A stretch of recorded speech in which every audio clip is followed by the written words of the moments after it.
story of the woman at the well. As I said to the kiddos, the clash of cultures came together, the clash of religions. But the mercy of God and the hope of God to bring all people together as one Lord, one Savior, is found at the well of Jacob. Hear this first half of the story as the encounter of Jesus and the woman at the well. Okay, our first part of the reading of the Gospels comes from John chapter 4, verses 5 through 26.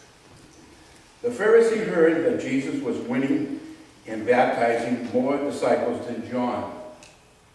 Actually, Jesus himself did not baptize anyone.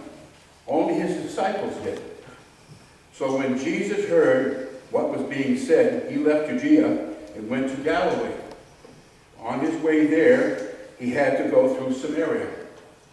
In Samaria, he came to a town called Sychar, which was not far from the field that Jacob had given to his son Joseph. Jacob's well was there, and Jesus, tired out by the trip, sat down by the well. It was about noontime. A Samaritan woman came to draw some water, and Jesus said to her, "Give me a drink of water." His disciples had gone into town to buy food. The woman answered, "You're a Jew, and I'm a Samaritan, so how can you ask me for a drink?" Jews would not use the same cups and bowls that Samaritans used. Jesus answered, "If you only knew what God gives and who it is that is asking you for a drink, you would ask him, and he would give you life-giving water." "Sir," the woman said, "you don't have a bucket, and the well is deep.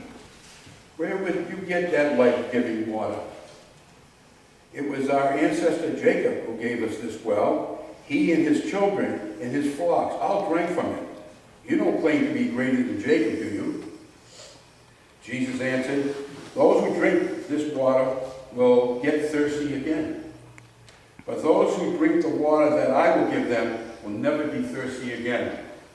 The water that I will give them will become in them in a spring which will provide for them with life-giving water and giving them eternal life."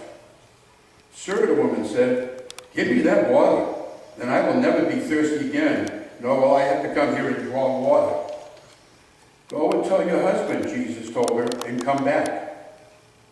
"I don't have a husband," she answered. Jesus replied, "You are right when you said you don't have a husband. You have been married to five men, and the man you live with now is not really your husband. You have told me the truth."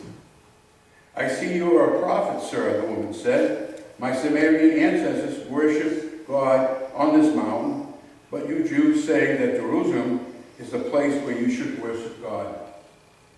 Jesus said to her, "Believe me, woman, the time will come when people will not worship the Father either on this mountain or in Jerusalem.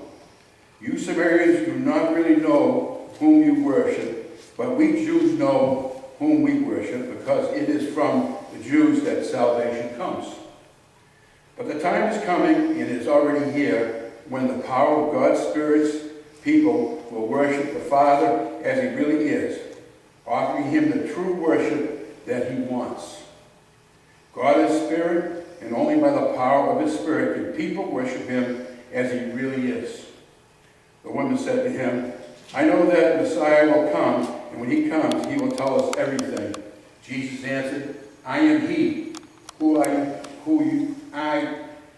He is he, I who am talking with you."